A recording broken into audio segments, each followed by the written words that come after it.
E aí pessoal, bom dia, tudo bem com vocês? Professor William Araújo, canal Descobrindo a História.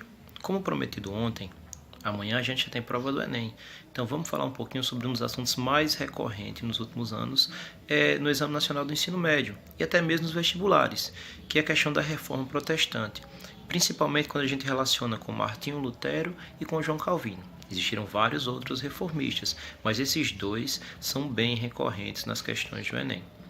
Então, dá um like aí, se inscreve no canal e vamos para a aula.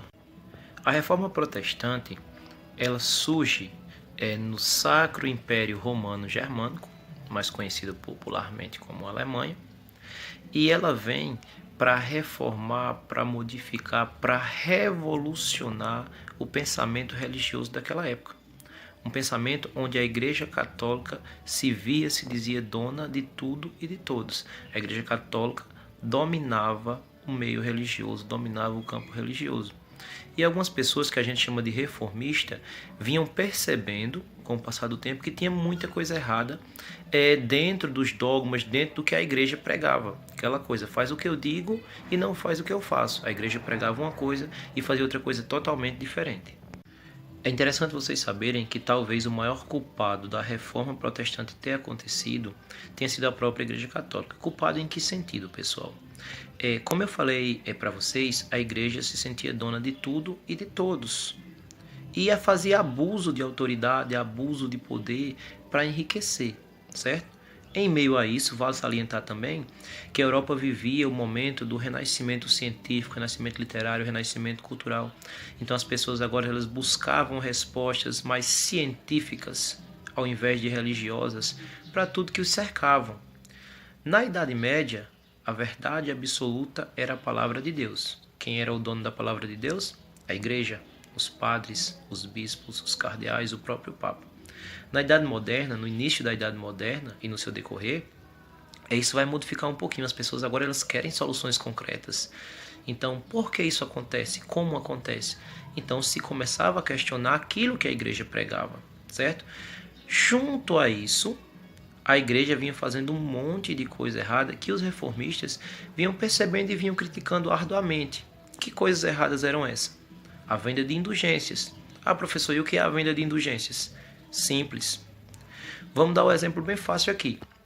Um nobre da época estava prestes a morrer, estava mal de saúde, ia morrer, e eles se preocupavam se iam para o céu, para o inferno ou até mesmo para o purgatório, para um período de penitência no purgatório.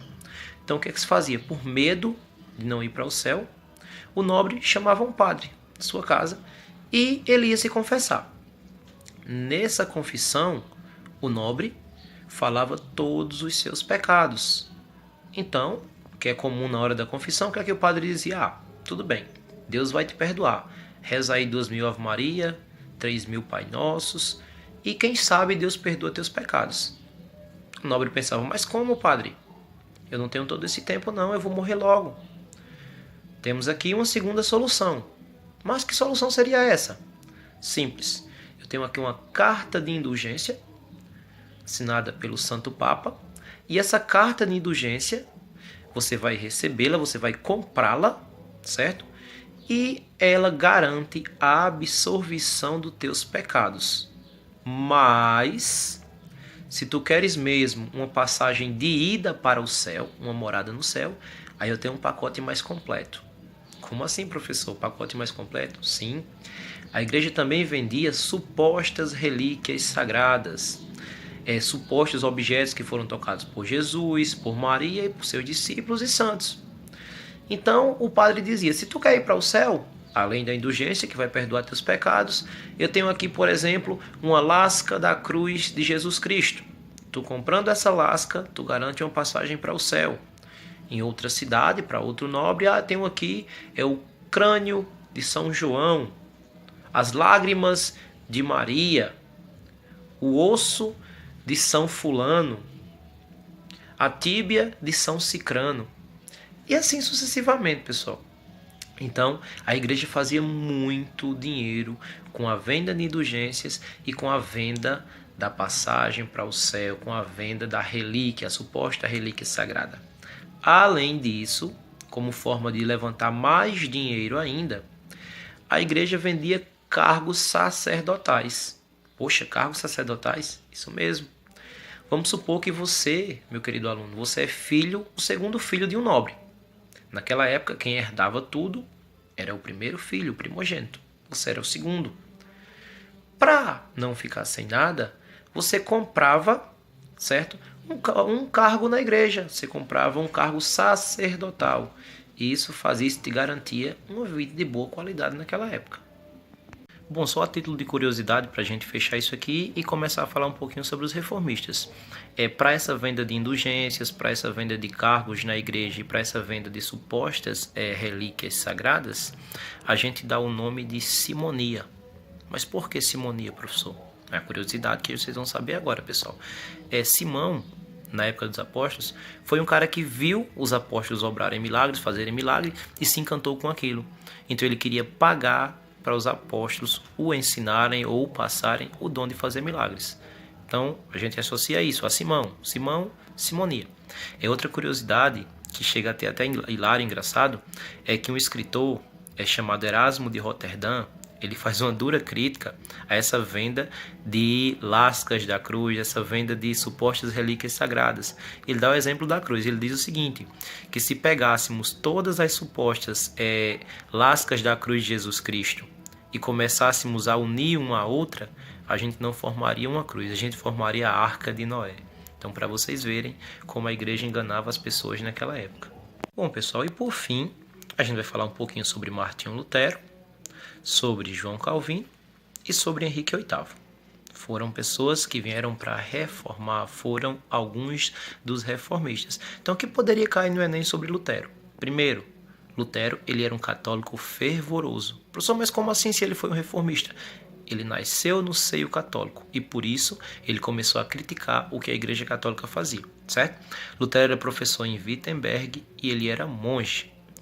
Qual foi a contribuição de Lutero? Lutero funda o protestantismo. Ele vai protestar contra o que a Igreja Católica fazia. Ele afixa as suas 95 teses. O que são as 95 teses de Lutero? São um convite para debater com ele, para a igreja ir debater com ele sobre o que era certo e o que era errado. Lutero pregava a salvação pela fé.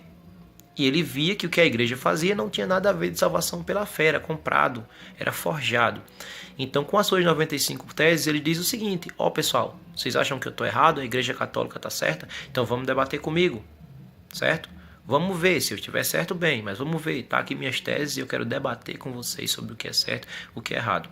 Outra contribuição grandiosa de Lutero também, que foi no momento que ele já estava foragido, estava escondido das perseguições da igreja, ele consegue traduzir o Novo Testamento do latim para o alemão, dando acesso à palavra de Deus ao povo. Outro grande reformista, outro que deu uma grande contribuição na reforma protestante, foi João Calvino. João Calvino ele era francês, mas sua contribuição foi para lá na Suíça. Ele, em viagem, passou pela Suíça, acabou sendo convidado por reformistas de lá a ficar e ajudá-los na obra. A princípio ele se nega, mas depois, quando ele vê a insistência das pessoas naquela obra, ele fica lá, certo? O que é que João Calvino faz? Ele cria a doutrina calvinista. Segundo João Calvino, existe uma teoria da predestinação absoluta. E o que é isso, professor? Segundo Calvino, antes de nascer, Deus, na sua infinita fé, na sua infinita grandeza, ele já sabe se nós vamos para o céu, para o purgatório ou para o inferno. Professor, se Deus já sabe para que a gente nasce?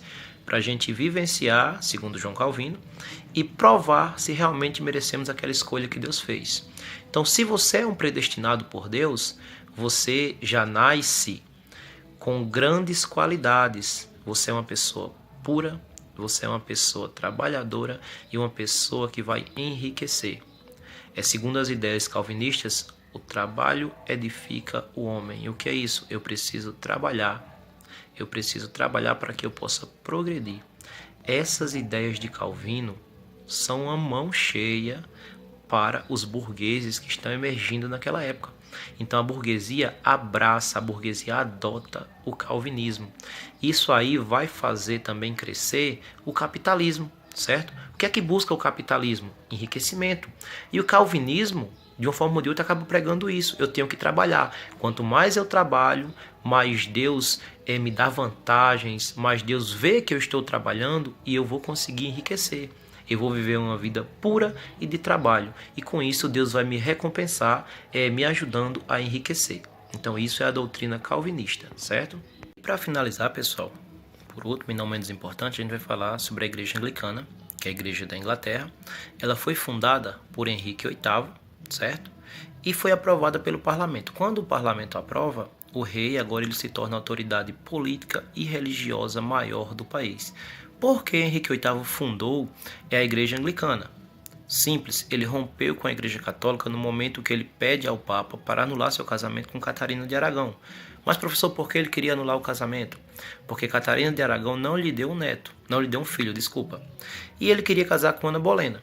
Então o Papa nega, e com essa negativa do Papa, ele rompe com a igreja e vai acabar fundando a Igreja Anglicana, certo? Então essa igreja vai fazer a Inglaterra crescer. Como assim crescer, professor? Porque a Igreja Anglicana ela segue principalmente a doutrina calvinista, que fala sobre o trabalho, que fala sobre o enriquecimento. Então os puritanos, que é o nome que era dado aos calvinistas da Inglaterra, eles vão, junto com a burguesia, trabalhar e fazer a igreja crescer e, consequentemente, fazer o país crescer, certo? Espero que tenham entendido, espero que tenham gostado. Dúvidas podem perguntar no chat lá. E boa prova do Enem, pessoal. Façam com calma, leiam as questões de humanas, leiam e interpretem. Não vale, não cabe apenas aquela leitura superficial. Vocês acabam perdendo uma questão por besteira. Então a dica que eu dou para a gente finalizar nosso vídeo é que leiam e interpretem, façam até uma segunda leitura. Mas professor, não dá tempo. Dá, pessoal, leiam com calma, tenham paciência, vocês vão ter tempo, certo? Boa sorte a todos e que, se Deus quiser, vocês vão se dar super bem.